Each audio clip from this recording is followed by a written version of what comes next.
اعوذ باللہ من الشیطان الرجیم بسم اللہ الرحمن الرحیم۔ B A B S C economics fourth year میں آج کا ہمارا ٹاپک ہے سرمایہ کاری کے معینات، ڈٹرمیننٹس آف انویسٹمنٹ۔ یہ امپورٹنٹ ٹاپک ہے۔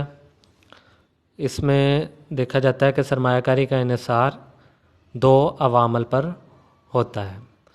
پہلا ہے سرمایہ کی مختتم استطاعت، مارجنل ایفیشنسی آف کیپٹل۔ دوسرا ہے شرح سود، یعنی سرمایہ کاری کرتے وقت ہم ان دو عناصر کو دیکھیں گے۔ پہلا ہے سرمایہ کی مختتم استطاعت، مارجنل ایفیشنسی آف کیپٹل۔ یہ علیحدہ سے ایک سیپریٹ ٹاپک بھی بن جاتا ہے۔ تو سرمایہ کی مختتم استطاعت کی اصطلاح ڈاکٹر کینز نے اپنی کتاب نظریہ عمومی روزگار میں بیان کی ہے۔ اس کے مطابق سرمایہ کی مختتم استطاعت سے مراد وہ متوقع خالص آمدنی یا متوقع شرح آمدنی یا منافع کی متوقع شرح ایکسپیکٹڈ ریٹ آف ریٹرن ہے جو کسی سرمایہ کاری کے منصوبے سے حاصل ہوتی ہے۔ یعنی کہ اگر ہم کسی جگہ سرمایہ کاری کرتے ہیں تو خالص آمدنی جو ہمیں حاصل ہوگی، جو ہمیں ایکسپیکٹ کرتے ہیں، وہ سرمایہ کی مختتم استطاعت کہلائے گی۔ چونکہ ہر شخص سرمایہ کاری کرتے وقت یہ بات ذہن میں رکھتا ہے کہ اسے کاروبار میں زیادہ سے زیادہ منافع ہو، یہی متوقع منافع جو کہ وہ سرمایہ کاری کے عوض حاصل کرنا چاہتا ہے سرمایہ کی مختتم استطاعت کہلاتی ہے، اور یہی سرمایہ کاری کا تعین کرتی ہے۔ جیسا کہ رقم کے الفاظ مختتم استطاعت سے ظاہر ہے کہ سرمایہ کی ہر زائد اکائی کی اپنی پیداوار، یعنی سرمایہ جس قدر رقم کما کر دیتا ہے وہی سرمایہ کی مختتم استطاعت کہلاتی ہے۔ پروفیسر رون فشر نے اسے لاگت پوری ہونے کے بعد بچ جانے والی آمدنی کا نام دیا ہے، ان کے return over cost. Doctor Keynes کے مطابق سرمایہ کاری کا تعین یہی دو عوامل کرتے ہیں، یعنی جب ایک آجر سرمایہ کاری کرنا چاہتا ہے تو اس کے پیش نظر وہ دو باتیں ذہن میں رکھتا ہے۔ پہلی ہے اس سے منافع کی متوقع شرح کیا ہوگی، دوسری ہے کہ شرح سود کیا ہے۔ کیونکہ آجر جو ہیں وہ قرض لے کر آگے سرمایہ کاری کرتے ہیں تو وہ دیکھتے ہیں کہ انہیں سود میں کتنی رقم ادا کرنی پڑے گی اور آگے اسے جو ہے وہ منافع کتنا ملے گا۔ تو اگر سود کی رقم کم ہو اور منافع زیادہ ہو تو پھر وہ سرمایہ کاری کریں گے۔ جب تک یعنی کہ منافع کی شرح رائج شرح سود سے زیادہ ہوگی، آجر سرمایہ کاری کرتا رہے گا، اور جب شرح سود کے برابر ہو جائے گی تو مزید سرمایہ کاری بند کر دی جائے گی۔ یعنی کہ منافع اور اس کے جو شرح سود ہے وہ برابر ہو جائے تو پھر سرمایہ کاری بند کر دی جائے گی، کیونکہ جتنے پیسے منافع میں آ رہے ہیں وہ سارے کے سارے سود میں چلے جائیں گے۔ کیونکہ اس نقطہ پر جس قدر آمدنی اسے حاصل ہوگی اس قدر شرح سود کی صورت میں اسے ادائیگی کرنا پڑے گی، لہٰذا اس کے پاس منافع باقی نہیں بچتا۔ مثال کے طور پر آجر کسی ایک پروجیکٹ میں 15% منافع کی توقع رکھتا ہے اور بازار میں شرح سود اگر 10% ہے تو اس وقت تک سرمایہ کاری کرے گا جب تک منافع کی متوقع شرح کم ہوتے ہوتے 10% تک نہ ہو جائے، کیونکہ اگر اس سطح کے بعد وہ مزید سرمایہ کاری کرتا ہے تو سرمایہ کی مختتم استطاعت شرح سود کے مقابلے میں کم ہو جاتی ہے۔ تو اس صورت میں سرمایہ کاری نفع کی بجائے نقصان کا باعث بنتی ہے، لہٰذا آجر سرمایہ کاری بند کر دے گا۔ یہاں یہ بات قابل غور ہے کہ ڈاکٹر کینز کے مطابق سرمایہ کاری کرتے وقت ہم مروجہ شرح سود کو ضرور ذہن میں رکھتے ہیں، کیونکہ سرمایہ کاری کے لیے اگرچہ آجر رقم کہیں سے ادھار نہ بھی لے بلکہ سرمایہ اس کا اپنا ہی ہو تو اس صورت میں بھی سرمایہ کو کاروبار میں اس حد تک لگایا جائے گا جب تک وہ مروجہ شرح سود سے زیادہ منافع دے، وگرنہ سرمایہ کو کاروبار میں لگانے کی بجائے اگر ادھار دے دیا جائے یا کسی بینک میں جمع کرا دیا جائے تو پھر بھی مروجہ شرح سود حاصل کرنے کے لیے اتنا نفع حاصل کیا جا سکتا ہے۔ لہٰذا ڈاکٹر کینز کے نزدیک سرمایہ کاری کے حجم کا تعین شرح سود سے ہی ہوتا ہے۔ اگر شرح سود کم ہوگی تو سرمایہ کاری میں اضافہ ہوگا اور بصورت دیگر شرح سود میں اضافہ سے سرمایہ کاری میں کمی ہوگی۔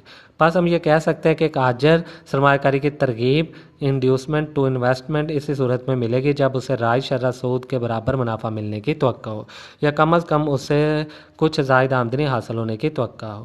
بالفاظ دیگر سرمایہ کاری کے لیے ضروری ہے کہ سرمایہ کی مختتم استطاعت کسی صورت میں بھی شرح سود سے کم نہ ہو۔ سرمایہ کی مختتم استطاعت کا انحصار درج ذیل عوامل پر ہوتا ہے۔ فرسٹ ون ہے جی اثاثے سے حاصل ہونے والی متوقع آمدنی، سیکنڈ ہے مصارف بدل کاری یا اثاثے کی رسدی قیمت۔ ایک آجر سرمایہ کاری کرتے وقت دو باتوں کو ذہن میں رکھتا ہے۔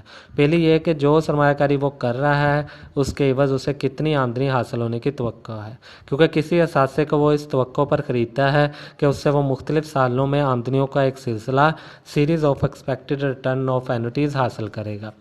اگر مستقبل کی آمدنیوں میں سے اس کے جاری اخراجات کاسٹ منہا کر دیے جائیں، یعنی وہ اخراجات جو کہ اسے اثاثے سے پیداوار حاصل ہونے کی صورت میں برداشت کرنا پڑتے ہیں، تو باقی جو بچ جاتی ہے وہ اس کی خالص آمدنی نکلاتی ہے۔ ان کے شروع میں جو اس نے پیسہ لگایا ہوتا ہے، اگر وہ ہم آنے والی آمدنی یا پرافٹ سے وہ پیسہ مائنس کر دیں تو باقی اس کی خالص آمدنی آئے گی۔ دوسری بات جو آجر کے لیے ضروری ہے وہ اس اثاثے کی رسدی قیمت یا مصارف بدل کاری ہے، یعنی اس اثاثے کو حاصل کرنے کے لیے آجر کو جو قیمت ادا کرنی پڑتی ہے وہ اس کی قیمت رسد یا مصارف بدل کاری کہلاتی ہے۔ اس سے مراد یہ ہے کہ اگر آجر ایک مشین 10,000 روپے میں خریدتا ہے اور اگر اس مشین کی گارنٹی 10 سال ہو تو وہ ہر سال ایک خاص شرح سے کٹوتی کر کے رقم جمع کرتا ہے تاکہ جب 10 سال بعد مشین بیکار ہو جائے تو وہ اس کے بدلے نئی مشین حاصل کر سکے۔ اس لیے اسے اثاثہ کی رسدی قیمت یا مصارف بدل کاری کا نام دیا جاتا ہے۔ یہاں یہ بات ضروری ہے کہ رسدی قیمت سے مراد وہ قیمت ہے جو اس قسم کے نئے تیار ہونے والے اثاثے یا مشین کے لیے دینی پڑے، اس وجہ سے اسے مصارف بدل کاری کا نام دیا جاتا ہے۔ بس ایک آجر سرمایہ کاری کرتے وقت ایک طرف اس اثاثے سے حاصل ہونے والی آمدنی اور دوسری طرف اس کی رسدی قیمت یا مصارف بدل کاری پر نظر رکھتا ہے۔ چونکہ سرمایہ کی مختتم استطاعت کا انحصار ان دونوں عوامل پر ہوتا ہے، اس لیے ڈاکٹر کینز نے مختتم استطاعت سرمایہ کی تعریف ان الفاظ میں بیان کی ہے۔ کیا ڈیفینیشن ہے جی؟ سرمایہ کی مختتم استطاعت سے مراد کٹوتی کی وہ شرح ہے جو کہ اشیاء سرمایہ یا اثاثے سے اس کی مدت میعاد کے دوران حاصل ہونے والی آمدنیوں کے سلسلے کی موجودہ مالیت کو اس کی رسدی قیمت کے برابر کر دے۔ تو یعنی کہ جو ہمیں 2 سال بعد پیسے ملنے ہیں مگر مثلاً 2,000 روپیہ ملنا ہے تو اس کی موجودہ قیمت اس وقت کتنی ہے، تو وہ ہم دیکھتے ہیں کہ موجودہ ویلیو اس کی کیا ہے۔ تو اس کی وضاحت کے لیے ہم ایک فارمولا لکھتے ہیں۔ شے کی رسدی قیمت برابر ہے پہلے سال کی متوقع آمدنی بٹا 1 پلس سالانہ شرح آمدنی، ایک میں ہم جمع کر دیں گے۔ جمع پھر اسی طرح دوسرے سال کی جو ہماری متوقع آمدنی ہوگی اس کو ہم بٹا 1 پلس سالانہ شرح کٹوتی پر کر دیں گے۔ اسی طرح تیسرے سال، چوتھا سال، جتنے سال ہمیں امید ہے کہ ہمیں منافع ہوگا اور کتنا منافع ہوگا تو اس منافع کی موجودہ ویلیو نکالنے کے لیے ہم ہر آنے والے سال کی ویلیوز کو، منافع کی ویلیو کو اوپر رکھیں گے اور اس کو بٹا 1 جمع سالانہ شرح کٹوتی پر تقسیم کر دیں گے۔ یہ فارمولہ ریاضی کے سود مرکب کے درج ذیل فارمولے سے اخذ کیا جاتا ہے۔ کل زار برابر ہے اصل زار انٹو 1 پلس شرح سود مدت ہے۔ اصل زار برابر ہے کل زار 1 پلس شرح سود مدت ہے۔ تو اس کے لیے ہم یہ ایک مثال دیکھ لیتے ہیں۔ مثال کے طور پر اگر کٹوتی کی شرح 10% سالانہ ہو اور آج 100 روپے کی سرمایہ کاری کی جائے تو کٹوتی کی شرح کی بنا پر 1 سال بعد اس اثاثے کی مالیت 90.91 روپے رہ جائے گی، کیونکہ اگر ہم 100 روپے کو کٹوتی کی شرح 10% یعنی کہ ڈیپریسیشن کو دیکھیں تو وہ اس کی ویلیو 90.91 رہ جائے گی۔ تو اس ہم 100 روپے کو اگر تقسیم کریں اسی طرح 1 پلس سالانہ کٹوتی کی شرح پر تو پھر وہ 90.91 آ جائے گی۔ بالفاظ دیگر ہم یہ کہہ سکتے ہیں کہ اگر 90.91 روپے کی سرمایہ کاری کی جائے اور مختتم استطاعت سرمایہ 10% رکھیں تو 2 سال بعد اس اثاثے کی مالیت 90.91 روپے سے کم ہو کر 86.65 روپے ہو جائے گی، کیونکہ دوسرے سال جو کٹوتی کی شرح وہ اسی فارمولے کے ساتھ ہم معلوم کر سکتے ہیں۔